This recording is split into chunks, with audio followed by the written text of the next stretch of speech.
ये गिल्ट मुझे खाए जा रहा है। क्यों किया मैंने ऐसा? क्या हो गया था मुझे? ये भी तो एक क्राइम है ना।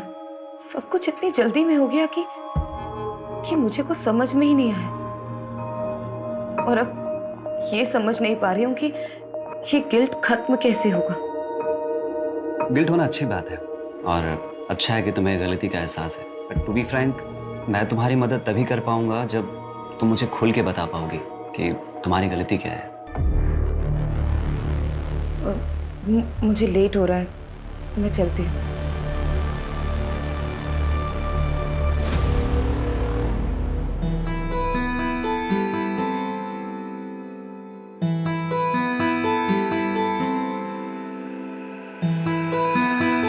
सेक्शन में डॉक्टर प्रभा के पास जा रही हूँ। मम्मी की रिपोर्ट्स दिखाने हैं, सेकेंड ओपिनियन ले रही हूँ। अबे तो काजल, मैं चलता हूँ ना साथ में। नहीं नहीं, मैं चली जाऊंगी। आज तुम्हारी छुट्टी है ना, तुम रेस्ट करो। ओके ठीक है, बाय। अनिल, ये तीनों पोस्टर्स ओके हैं। एक काम करो, इनकी आज ही प्रिंट निकलवाओ, ठीक है? और 20-20 फीट की होर्डिंग्स पूरे पुणे में लगनी चाहिए। अंडरस्टूड? नमस्कार रति मैडम। अरे गावड़े जी, आप कुछ काम था आपको? नहीं, काम तो नहीं था। योगेश हमारे छोटे भाई की तरह था, तो मैं सोचा कि खुद आकर के आपको प्यार से समझाऊं।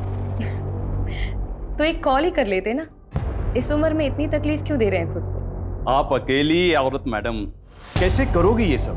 धूप में घूम घूम कर मुरझा जाइएगा। अरे आपके त्वचा देखकर लगता है कि आपको पार्लर जाना चाहिए, स्पा कराना चाहिए। क्या ये सब इलेक्शन और वोट के चक्कर में आप पड़े? आप एक अकेली औरत से डर रहे हैं क्या? अरे डरे नहीं मैडम जी, हम चाहते हैं कि आप हमारे पार्टी ज्वाइन कर लें। पैसे वैसे की कभी कोई कमी नहीं होने दी, बस कभी कभार खुश कर दीजिएगा। दोबारा अगर यहाँ दिखे ना तो पुलिस में कंप्लेंट कर दूंगी तुम्हें। Get out!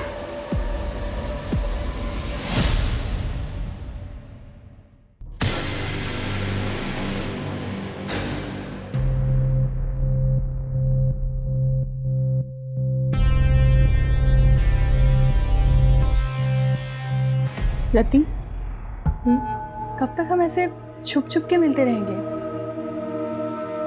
काजल प्लीज मुझे थोड़ा और टाइम दे दो। मैं अब तक उस गिल्ट से बाहर नहीं आ पा रही हूँ। कब तक तुम उस गिल्ट में रहोगी? तुम उस गिल्ट से इसलिए नहीं निकल पा रही हो क्योंकि तुम निकलना नहीं चाहती। और मुझे तो ऐसा लगता है कि तुम मेरे लिए सीरियस नहीं हो। नहीं काजल, ऐसी कोई बात नहीं है। मैं तुमसे बहुत प्यार करती हूँ। I love you so much. I love. तुम डिसाइड कर लो, तुम्हें मैं चाहिए या फिर तुम्हारे ये गिल्ट। तुम्हारे पास 1 हफ्ते का समय है। मैं कानपुर जा रही हूँ, मेरी माँ का ऑपरेशन है। काजल, धारा जल्दी करो, लेट हो रहा है। आ रही हूँ, 1 मिनट आ रही हूँ। ये लीजिए। क्या है, कैसे काम वाली जैसे कपड़े पहनती हो? थोड़ा तो मेंटेन रखा करो अपने आप को। कौन कहेगा डॉक्टर की बीवी? इसीलिए बाहर लेके नहीं जाता कहीं। वो आपको लेट हो रहा था ना, इसलिए ऐसे ही उठ के आपके लिए नाश्ता बहाने तो हजारों हैं तुम्हारे पास। जाओ चाय लेके। माँ मेरे लिए भी नाश्ता दे देना। 10:30 बज गए, अब तेरी आँख खुल रही है। देखो अपने साहबजादे को, बोर्ड के एग्जाम है इसके और नींद पूरी नहीं होती इसकी। पापा बस करो ना। 98% मार्क्स नहीं आए ना तेरे, तब बताऊंगा तुझे। क्या करूंगा 98% लाके? मुझे डॉक्टरी नहीं करनी है, MBBS नहीं करूंगा, आर्ट्स करूंगा, आर्ट्स। ऐसे ना फोर्स नहीं कर सकते हो मुझे। मेरी लाइफ पे ना कंट्रोल करना बंद करो। कर सकता हूँ, बापू तेरा। कौन देगा तेरे आर्ट्स के पैसे? याद रखना, मेडिकल की पढ़ाई नहीं की ना तो इस घर से 1 पैसा नहीं मिलने वाला तुझे। ये बाप नहीं होता ना, इधर ही लाफा खाता। समीर क्या बोल रहा है?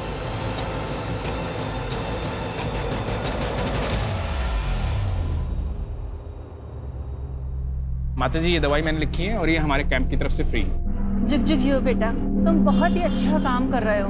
भगवान तुम्हारी सारी मनोकामना पूरी करे।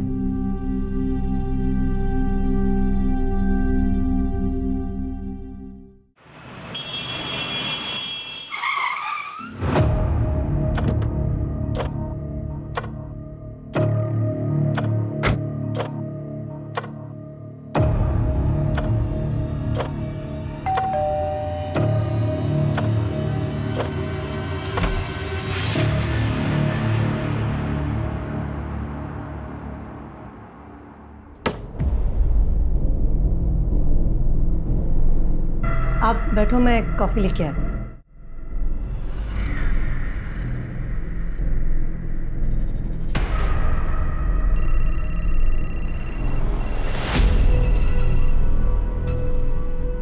रवि, वो मैंने आपसे जो 2 लाख रुपए मांगे थे ना बैंक से निकालने के लिए, वो प्लीज लेके आना। यार फालतू चीजों के लिए पैसे नहीं है मेरे पास, पहले भी कई बार बोल चुका हूँ मैं। रवि, आप अच्छे से जानते हो मैं पैसे वेस्ट नहीं करूंगी, मुझे जरूरत है इसीलिए मांग रही हूँ। बाद में बात करता हूँ, अभी किसी पेशेंट के आया हूँ, तबीयत ज़्यादा खराब है उसकी, आने में लेट हो जाऊँगा।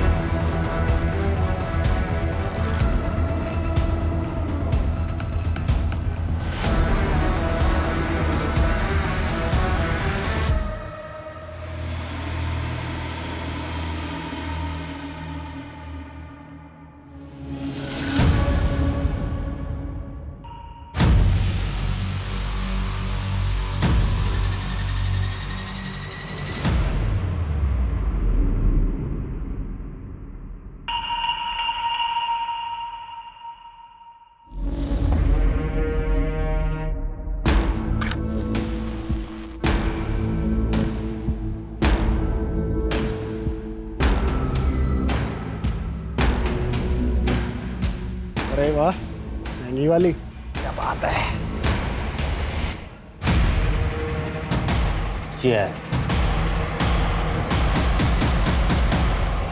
यार मेरी तो बस एक ख्वाहिश है, मुझे ना अपने बेटे को जोर से गले लगा के आई लव यू बोलना है। अरे रवि बाबू, आपके दुख की दवा तो आसान है। आप ना अपने बाप वाली ईगो ना साइड में रख के अपने बेटे को जोर से गले लगा के आई लव यू बोल दो। बिल्कुल। पर मेरे दुख की दवा नहीं है बाबू, 28 का हो चला हूँ पर कोई मिलती ही नहीं है। अरे ऐसा लुक्के के जैसा घूमेगा तो तेरे को कभी कोई नहीं मिलेगी। भाऊ, आप तो लुक्के नहीं हो ना, तो आपके आगे पीछे क्यों नहीं घूमती 4-5 लैला है? मुझे लुक बोल रहे हैं। भाऊ, मैं क्या बोल रहा था कि क्या कर दिया ये? हाँ, समझता नहीं तेरे को? हाथ कैसे लगाया मेरे को तूने? अरे लड़की खड़ी है, शर्म नहीं आती तुम लोगों को? हाँ?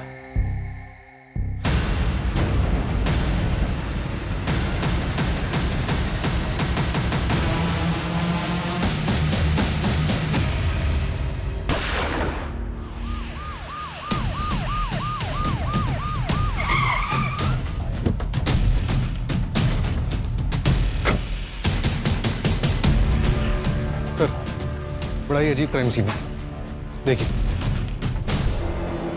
गन पॉइंट देख के लग रहा है कि इसने इसको और इसने इसको शूट किया है। और सर, माहौल देखकर लग रहा है कि कल रात पार्टी चल रही थी। ये काम एक दूसरे की सहमति से किया गया है। I mean, एक दूसरे की सहमति से एक दूसरे को शूट किया गया है। मतलब मास सुसाइड। सर, ये 2 आईडीज मिली। इसका नाम प्रदीप शर्मा है और ये डॉक्टर रवि का। डॉक्टर रवि यादव, यादव हॉस्पिटल का मालिक। तुम जानते हो इसे? हाँ, काफी फेमस डॉक्टर है। और ये तीसरा कौन है? सर, इसके पास से कोई आईडी नहीं मिली।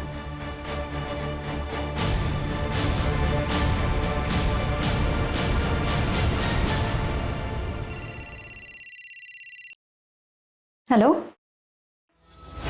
क्या? माँ, क्या हुआ? समय, पापा।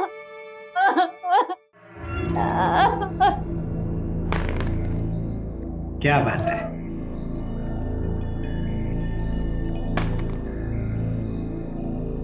पापा, आपका 1 आया था, आपने 3 क्यों चलाया? मैंने चीटिंग नहीं किया। नहीं पापा, आप चीटिंग कर रहे हो। चलो, आई देखो ना पापा, चीटिंग कर रहे हैं। क्या टिया, तू भी किसको बता रही है? ये तो खुद चीटर है।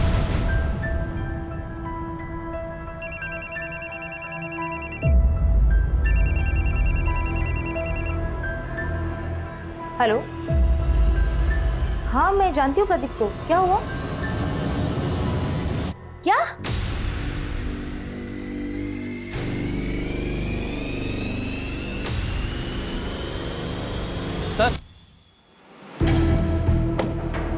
सर ये रवि की सीडीआर, इसमें एक नंबर मिला है जो आज सुबह से बंद आ रहा है। किसका नंबर है? सर जया कामली के नाम पर रजिस्टर्ड है। रेगुलर बातचीत होती थी? हाँ सर, दिन में 2-2 घंटे बात होती थी। सर तो कहीं ये डॉक्टर रवि का अफेयर तो नहीं चल रहा था? पॉसिबल है। पोस्टमार्टम रिपोर्ट आई?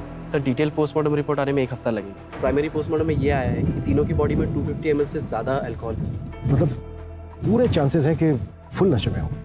उनके पास ऐसा कोई रीजन नहीं था कि वो सुसाइड कर लेते।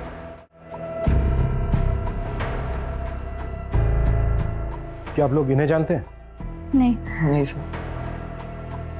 नहीं। क्या इसको जानते हैं? नहीं जानते सर। जया कामली, शायद नाम सुना हो। नहीं जानते सर। श्योर? जी।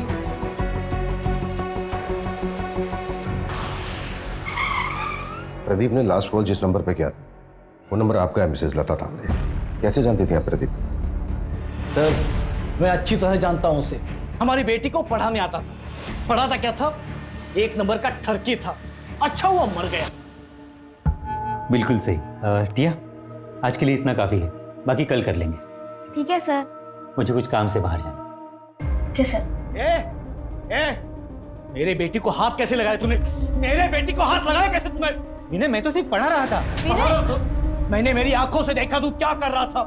निकल मेरे घर से, निकल जा मेरे घर से। विनय, मेरे बेटी के आसपास भी दिखाई दिया ना तो जान से मार दूंगा तुझे मैं। ये टिया के साथ यहाँ गंदी गंदी हरकतें कर रहा है और तू यहाँ पे बैठ के मोबाइल पे गेम खेल रही है। अंदर जा। मोबाइल पे बैठे बैठे खेलती रहती है वो। क्या बकवास कर रहे हो तुम? अच्छा मैं बकवास कर रहा हूँ और तुम जो कर रहे हो बहुत अच्छा कर रही हो तुम।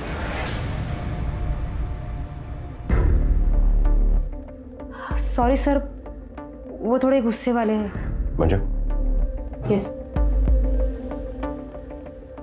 इन दोनों को देखिए, कभी आपने प्रदीप के साथ देखा है इन दोनों को?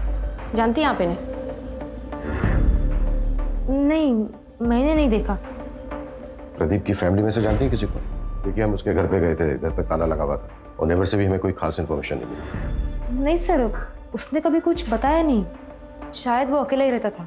अच्छा मिसेस तांबे, क्या आप कोई ऐसा रीजन जानती हैं जिसकी वजह से प्रदीप सुसाइड कर सकता है? नहीं सर, मैं अच्छे से जानती हूँ उसको। प्रदीप सुसाइड कर ही नहीं सकता। अपना वादा याद है ना तुम्हें? भूली तो नहीं? वरना मैं अभी भी पुलिस के पास जा सकती हूँ।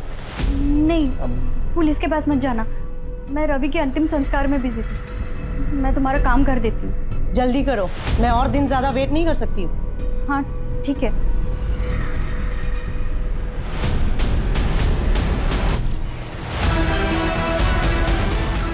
क्या इसको जानते हैं? नहीं sir. Doctor, I am really worried for Rati. उसके पीए को भी कॉल किया था पर उसे भी नहीं पता वो कहाँ है। कुछ दिन की छुट्टी बोल करके गई थी। हाँ, आज रति का सेशन था पर वो आई नहीं। टू बी ऑनेस्ट, मैं खुद भी उसके लिए थोड़ा वरीड हूँ, स्पेशली लास्ट सेशन के बाद। मुझे पता था कि यही होगा। आप कितना भी भाग लो लेकिन आपके कर्म आपको ढूंढ ही लेते हैं। इसलिए मेरे साथ ये सब हो रहा है। काजल भी मुझे छोड़कर चली गई। कुछ बचा ही नहीं मेरी जिंदगी में, कुछ भी नहीं। मैंने उसे बहुत समझाया था लेकिन वो मेरी बात समझने के लिए तैयार ही नहीं थी। अगर आपसे वो कांटेक्ट करती है ना तो आप प्लीज मुझे कॉल करके बता दीजिएगा। ओके।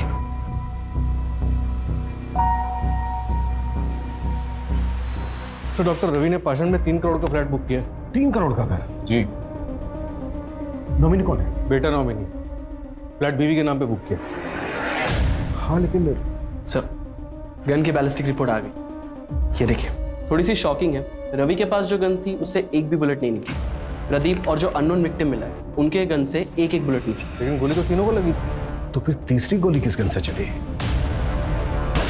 सर अननोन विक्टिम के हेड में जो गोली मिली उसकी बैलिस्टिक रिपोर्ट बन रही है। 2 दिन में गन का पता चल जाएगा। इसका मतलब साफ है कि वहां पर कोई चौथा भी था। मुझे शुरू से ही लगा कि वहां पर एक औरत भी थी जिसकी चूड़ी मिली थी हमें, और वो औरत वो यही हो सकती है। इंस्पेक्टर बिल्लू सिंह रिपोर्टिंग साहब। चले। ए शामराव, लेकर जाओ इसको। हर हफ्ते का नाटक है। लॉकअप में डालो और शाम तक उसे छोड़ना। कल 1 minute Manju. Shamrao. Yes sir. इसको बाहर लेके चलो। सूरज, बैंगलर्स लेके आओ। Okay sir.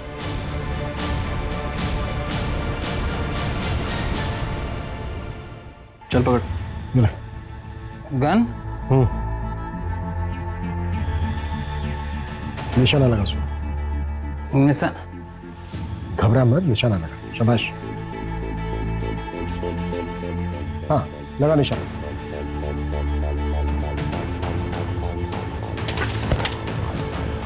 इसको तुरंत हॉस्पिटल लेके जाओ और इसका अल्कोहल कंटेंट चेक करो। क्विक।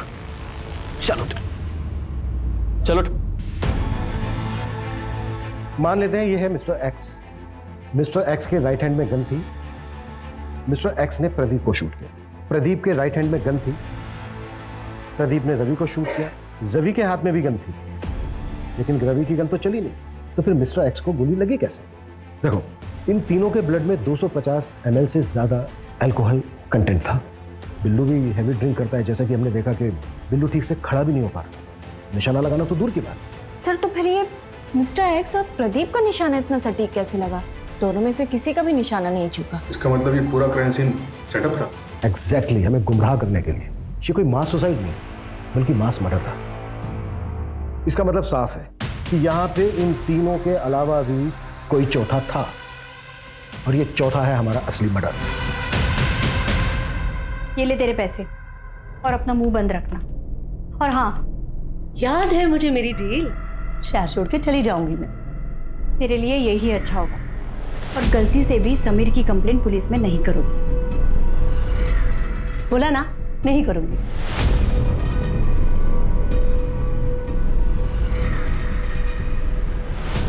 सर, मैंने डॉक्टर रवि की वाइफ धारा के कॉल रिकॉर्ड चेक किए। उसमें एक नंबर मिला है जो जया कामली के नाम पर रजिस्टर्ड।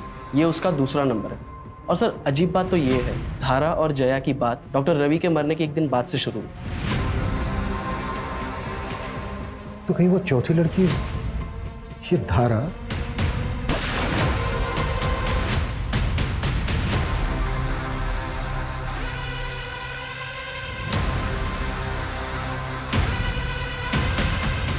जी, मैं जानती थी जया को। उसका रवि के पास इलाज चल रहा था। उसने रवि की मौत के बाद सांत्वना देने के लिए फोन किया था। जी।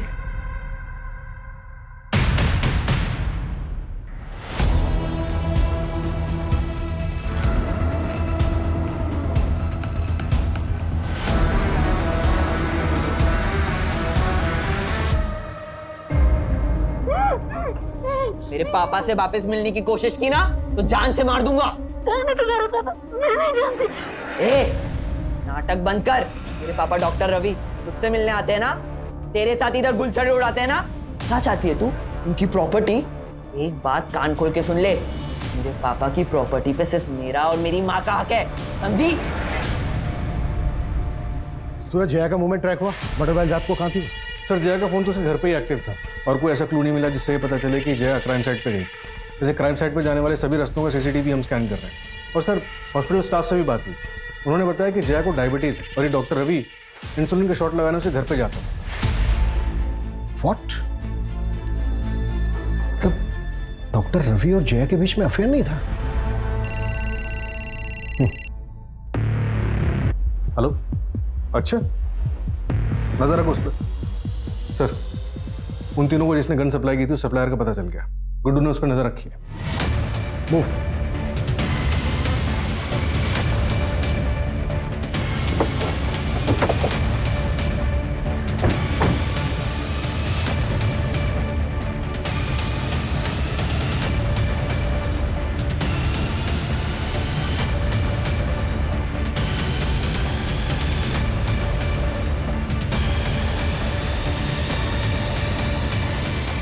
हो गया ना आज का खोटा पूरा? इन तीनों को गन तूने ही सप्लाई की थी, इसको जानता है तू?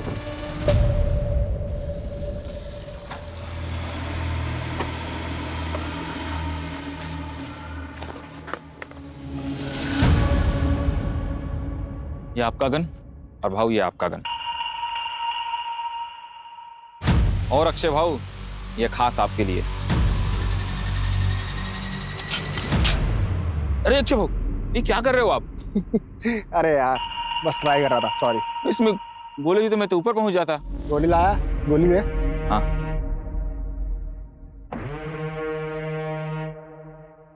और चौथी वाली का है? चौथी का नहीं। ये वैसे भाऊ आप लोग करने क्या वाले हो? मतलब बस पूछ रहा था मैं, अपन को क्या?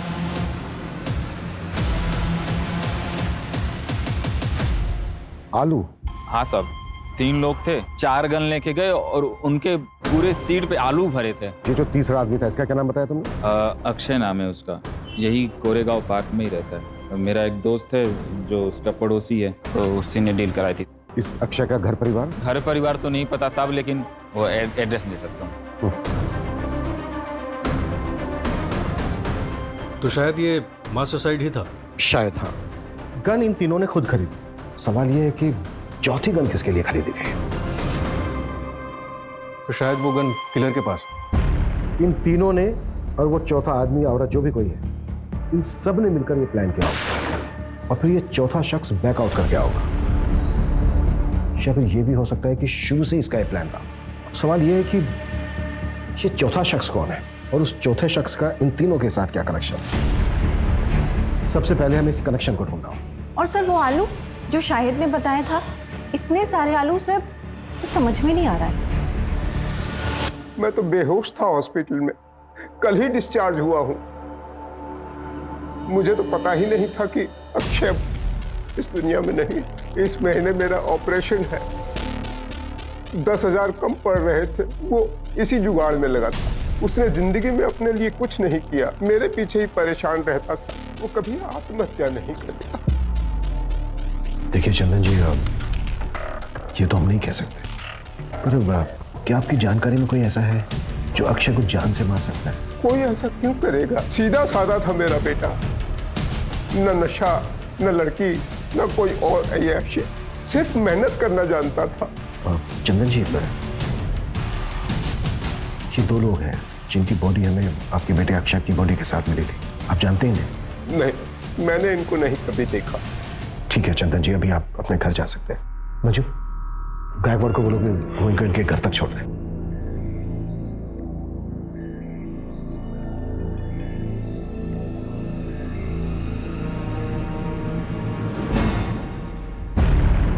सर, अक्षय की मौत जिस बुलेट से हुई है वो मैच हो गई। और सर उस गन की बैलिस्टिक रिपोर्ट अक्षय की बॉडी से मिली गई बुलेट की बैलिस्टिक रिपोर्ट से मैच हुई। किस गन के साथ? सर ये सेम गन एक और क्राइम में भी यूज हुई। क्या क्राइम था? चौंकाने वाली बात है सर, ये क्राइम 14 अप्रैल की रात को 1:30 बजे के करीब हुआ था और अक्षय, रवि और प्रदीप की मौत 12:15 के करीब हुई। ये दोनों मौतों के बीच में 1 घंटे का फासला था। जरूर ये दोनों क्राइम आपस में लिंक है। हो सकता है। क्राइम क्या? सर एक औरत ने सुसाइड कमिट किया, उसी के घर में उसी की लाश 4 दिन बाद मिली। क्या यार रति, तुम रति उठो ना। रति यादव नाम था, कॉपरेटर योगेश यादव की बीवी। कॉपरेटर योगेश यादव, इसने भी सुसाइड किया था ना? हाँ सर, और उसकी बीवी रति यादव, ये भी इलेक्शन लड़ने वाली थी। तो वो चौथी औरत रति थी। रति के केस में ना और कंफ्यूज कर दिया है। 3 आदमी 1 औरत। आखिर ये करना क्या चाह रहे थे? रति के हस्बैंड ने सुसाइड किया और बाकी के 3 विक्टिम। कहीं ये सब कुछ रति के पास से तो नहीं जुड़ा हुआ है? और सर राति के पोस्टमार्टम के मुताबिक उसके बॉडी से भी अल्कोहल बरामद हुआ था, 126 ml। फिलहाल हमारे लिए यही जानना जरूरी है कि इन चारों का आपस में लिंक क्या था। क्या ये चारों एक दूसरे को जानते थे? सर अफेयर का भी एंगल हो सकता है। पॉसिबल है, पर सवाल वही है कि किसके साथ? हो सकता है एक के साथ, हो सकता है तीनों के साथ, और यही झगड़ा जलन इन मर्डर्स की वजह बनी। पॉसिबल है। अच्छा, रति यादव की बॉडी किसको मिली थी? सर रति यादव के साइकियाट्रिस्ट डॉक्टर नीरव।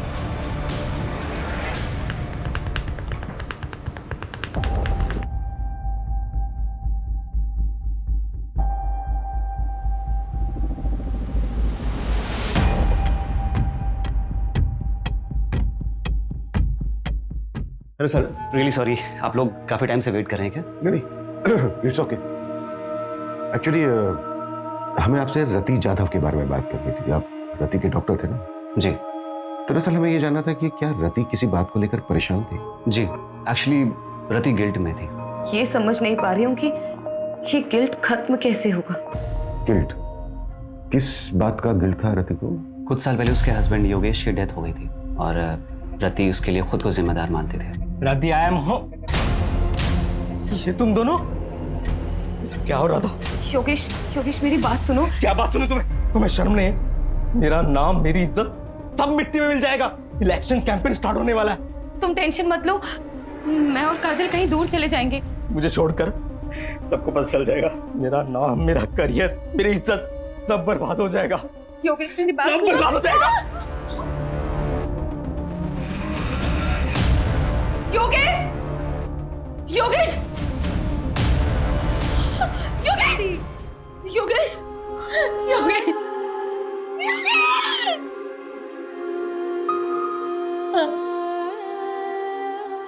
सर ये सब सच है सर। हमारे रिलेशन को कोई नहीं समझता। फैमिली और सोसाइटी के प्रेशर में हम दोनों ने शादी तो कर ली, लेकिन हम अपने अपने हस्बैंड के साथ खुश नहीं थे।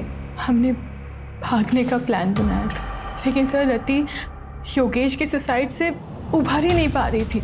सर वो अब्रॉड जाने के लिए तैयार तो हो गई थी, लेकिन उसको वो गिल्ट खाया जा रहा था। अब्रॉड जाने के लिए? और वो इलेक्शंस? सब वो ये सब कभी नहीं करना चाहती थी। वो तो योगेश के शुरू किए हुए प्रोजेक्ट्स को कंप्लीट करना चाहती थी। उसके बाद ईयर एंड में हमारा कनाडा जाने का प्लान था। अब कनाडा सेटल होने का प्लान था।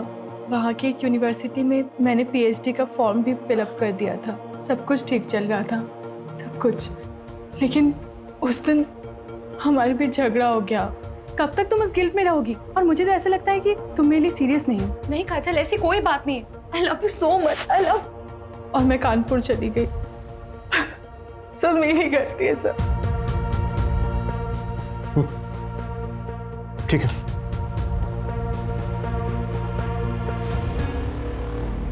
सर, प्रदीप ने मार्केट से 10 लाख रुपए उठाए थे और सर प्रदीप की लोकेलिटी में एक ज्वेलरी शॉप है। उसने वहां से 20 लाख के गहने ऑर्डर किए थे और सर उसने दुकानदार से कहा था कि वो अपनी बेटी के फ्यूचर के लिए इन्वेस्टमेंट करना चाहता है। कहाँ है उसकी बेटी? सर मैंने पता किया है, 13 साल पहले प्रदीप को एक बेटी पैदा हुई थी, लेकिन सर बच्चे को जन्म देते समय उसकी वाइफ की मौत हो गई थी। और सर उस नर्सिंग होम के रिकॉर्ड्स पता करते हुए हमें एक जाना पहचाना नाम मिला है, जिसने उस वक्त उसी नर्सिंग होम में एक मरे हुए बच्चे को जन्म दिया था। कौन?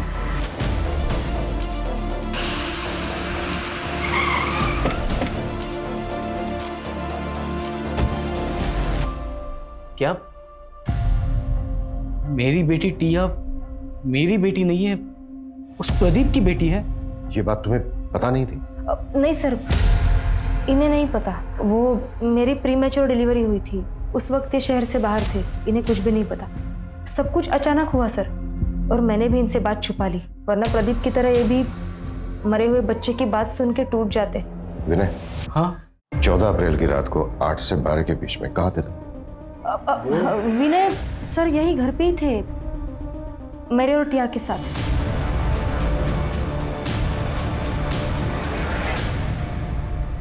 सर, रति के बैंक रिकॉर्ड्स चेक करके पता चला है कि कनाडा की एक यूनिवर्सिटी में उसे 30 लाख रुपए की फीस भरी थी और अगले महीने उसे 70 लाख रुपए और भरने थे। प्रदीप ने 20 लाख रुपए के गहने ऑर्डर किए थे और डॉक्टर रवि ने 3 करोड़ का फ्लैट बुक किया। ये लोग इतने बड़े इन्वेस्टमेंट कर रहे थे, जबकि इनके अकाउंट में पेमेंट करने के लिए पैसे नहीं थे।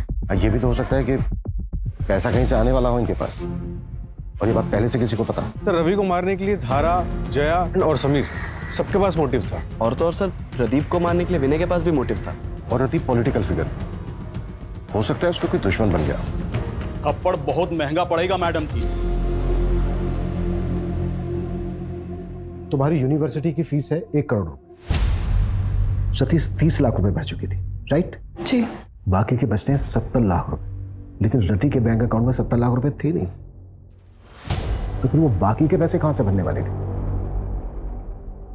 सब नहीं काजल, लोन लेने की जरूरत नहीं है। मुझे पैसे डबल करने की एक अच्छी स्कीम मिल गई है, जिससे हम अपनी फीस भी भर सकते हैं। जितनी बड़ी रकम उतना बड़ा इनाम। ऐसी कौन सी स्कीम है? तुम ऐसे चक्रों में क्यों पड़ रही हो? काजल ऐसा कुछ भी नहीं है, मैंने सब क्रॉस चेक किया है, सब जेन्युइन है, डोंट वरी। तुम ट्रस्ट करती हो ना मुझ पे? पैसे दुगने करने वाली स्कीम? एक मिनट, तुम इसके बारे में और क्या क्या जानती हो? रति ने मुझे बस इतना ही बताया था। बेटा मैंने मम्मी को मैसेज कर दिया है, अब मम्मी से ले लो पैसे। ओके ओके बेटा। सर मैंने पता किया, मर्डर से एक हफ्ते पहले रवि ने 1 करोड़ रुपए का लोन लिया था मार्केट से, और उसी तरह प्रदीप ने 50 लाख, रति ने 50 लाख और अक्षय ने अपने दोस्त से 5,000 रुपए उधार लिए थे। और ये पैसा हमें किसी के भी घर से या फिर किसी की भी डेड बॉडी के पास से नहीं मिला। तो इसका मतलब सर वो, इसका मतलब साफ है, हम चौथे आदमी को ढूंढ रहे थे, लेकिन बाजी किसी 5वें आदमी ने मारी, और इस खेल का मास्टरमाइंड वो 5वां ही आदमी है। हाँ मंजू। सर आपने मुझे जैसा बोला था एक बार क्राइम सीन चेक करने के लिए, आप क्राइम साइट पे फौरन आ जाइए, हमें यहाँ कुछ मिला है।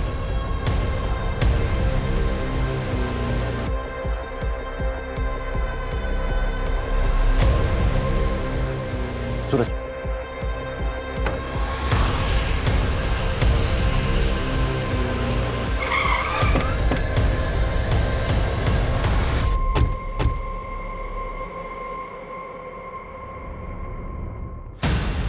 सर ये देखिए क्या मिला।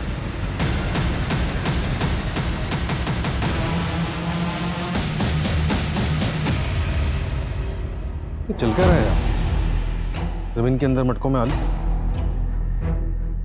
गन सेलर शाहिद ने उन तीनों को गन बेचते वक्त उनकी कार में बहुत सारे आलू देखे थे। Right sir. 4 डेड बॉडीज, इतने सारे सस्पेक्ट्स, पैसा दुगना करने की स्कीम। मुझे पैसे डबल करने की एक अच्छी स्कीम मिल गई है। मास सुसाइड करने का नाटक, और ये जमीन के अंदर इतने सारे मटकों में दबे हुए आलू। सूरज हमें उस 5वें आदमी को जल्द से जल्द ढूंढना होगा, लेकिन फिर वही सवाल कि वो 5वां आदमी है कौन और कहाँ है। सर जैसे आपने बोला था, मैंने वो लाइन जितनी बड़ी रकम उतना बड़ा इनाम, उसके बारे में ऑनलाइन सर्च किया तो 10 साल पुराना एक केस गोरखपुर का मिला है। ये रही उसकी फाइल।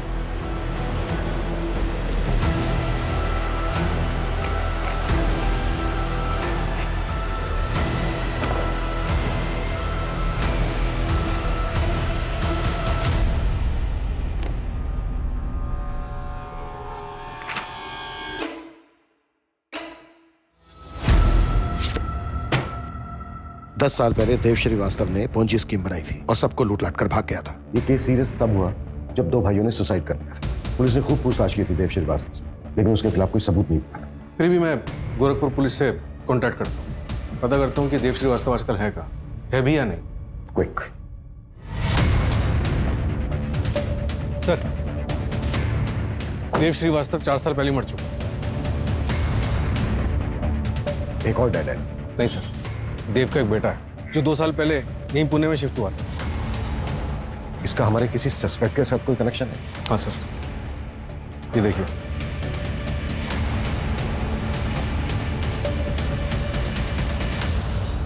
मेरे पास पैसे डबल करने की स्कीम है। ऐसा होता है क्या? आदमी भरोसे गए? हाँ, मैं उसे अच्छे से जानती हूँ, लेकिन एक आदमी और चाहिए विधि के लिए। वो तो मैं ले आऊंगा। अरे पर पैसे लेके भाग गया तो?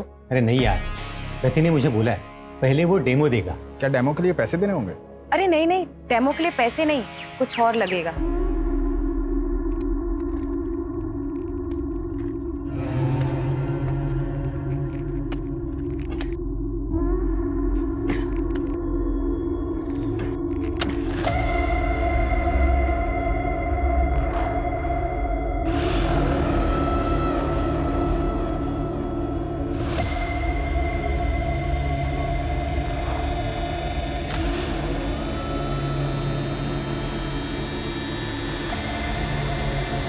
अब क्या करना है?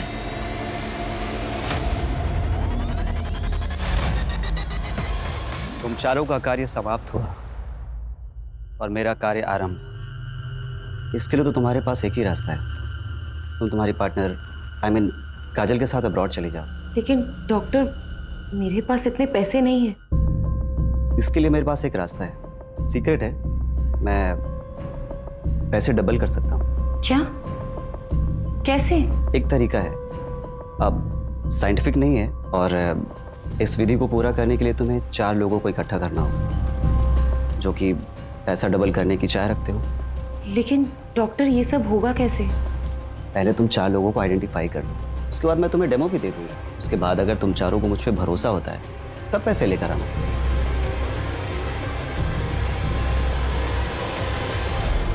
मुझे वरदान है कि मैं जरूरतमंद लोगों के पैसों को दोगुना कर सकता हूँ। रम रा हम रा रम रा रम।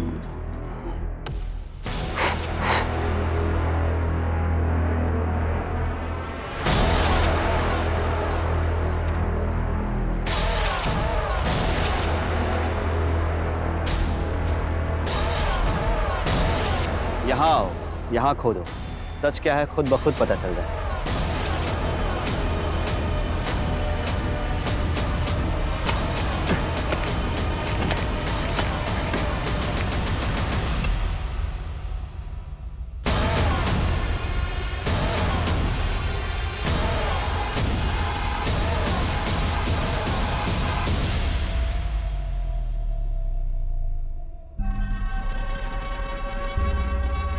बाबा आपने तो चमत्कार कर दिया, हम पैसे भी लाए, उन्हें भी आज दोगुना कर दो। पैसों को दोगुना करने के लिए इससे भी मुश्किल विधि करनी पड़ी। मैंने रति को बताया था, इसके लिए शस्त्र की भी पूजा होती है।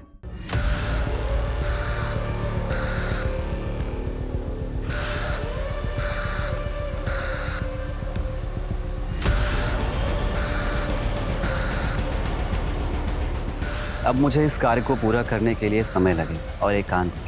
उसके पहले आप लोग आपके मोबाइल फोन्स स्विच ऑफ करके इस बैग में डाल दीजिए।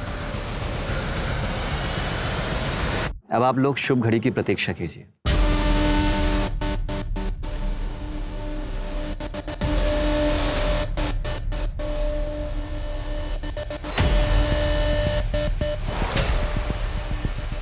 भाव मैं क्या बोल रहा था कि क्या कर दिया ये? हाँ?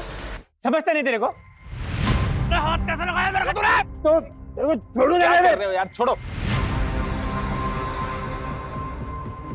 क्यों?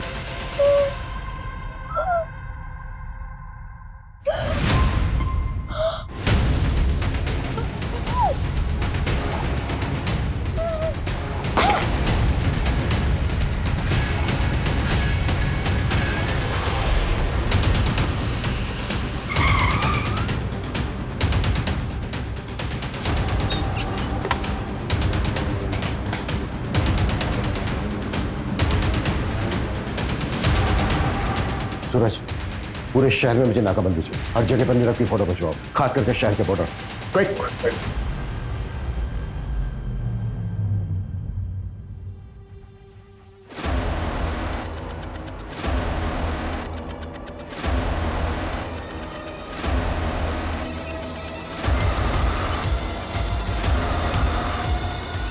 आप लिसन, तुम रूम में जाके शैंपेन निकालो।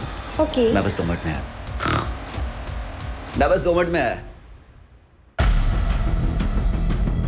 2 मिनट नहीं बेटा, तेरे को बहुत लंबा समय लगने वाला है।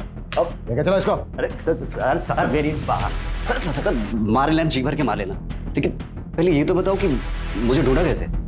मैरीगोल्ड, यही पोस्ट कार्ड था ना तेरे केबिन की वॉल पर। पहले में लगा कि ये कोई होटल है। पिछले 6 महीने में कम से कम 60-70 होटल गए होंगे, पर तू कहीं नहीं मिला। फिर मैं पता चला, ओ नहीं, ये कोई होटल वोटल नहीं है, बल्कि ये तो मुंबई का एक्सक्लूसिव मेंस सीक्रेट क्लब है। एक पोस्ट कार्ड से क्लब तक पहुंच गए। तुझे क्या लगा तू ही जीनियस है? तेरे जैसे फ्रॉस्टर्स अपनी झूठी शान में पैसा उड़ाने के लिए एक क्राइम करते हैं। फ्रॉड नहीं, जीनियस हूं मैं। अपने इशारे पे लोगों को नचाता हूं, और वो चारों तो अपने लालच की वजह से मारे गए। मेरा उसमें कोई रोल नहीं। वो चारों लालची, और तू निर्मोही जिसे कोई मोह नहीं। अरे तूने तो उस अक्षय तक को नहीं छोड़ा। वो बेचारा 5000 रुपए डबल करना चाहता था, पता है क्यों? ताकि वो अपने बीमार बाप का ऑपरेशन करा सके। आती हुई लक्ष्मी को कौन जाने देना चाहता है? मैंने तो बस एक शतरंज की खेल की तरह जाल बिछाया, जो फंसा हो गया। बेटा अब हम तुझे भी नहीं जाने देंगे। अब अपनी पूरी जिंदगी जेल में खेलना था। और अब ये बता, तू आलवों को डबल कैसे करता था? वो तो मैं पहले से गाड़ के रखता था, पर लालचियों को मेरी ये मामूली सी ट्रिक भी समझ में नहीं आई। नीरव को कोर्ट ने आईपीसी की धारा 302 एंटी सुपरस्टिशन और ब्लैक मैजिक के तहत दोषी पाया और 14 साल की सजा सुनाई। लालच एक ऐसी बला है जिसमें आदमी सब कुछ भूल जाता है, अपनी सुध बुध कमाता है। तीनों पढ़े लिखे लोग थे, अच्छी सोसाइटी से थे, चाहते तो मेहनत करके खूब पैसा कमा सकते थे, पर नहीं, सब कुछ भूल भाल कर जल्दी जल्दी पैसा कमाने के चक्कर में अंधविश्वास में फंस गए और अपनी जान गंवा बैठे। फिर मुलाकात होती है एक और केस के साथ। जय हिंद।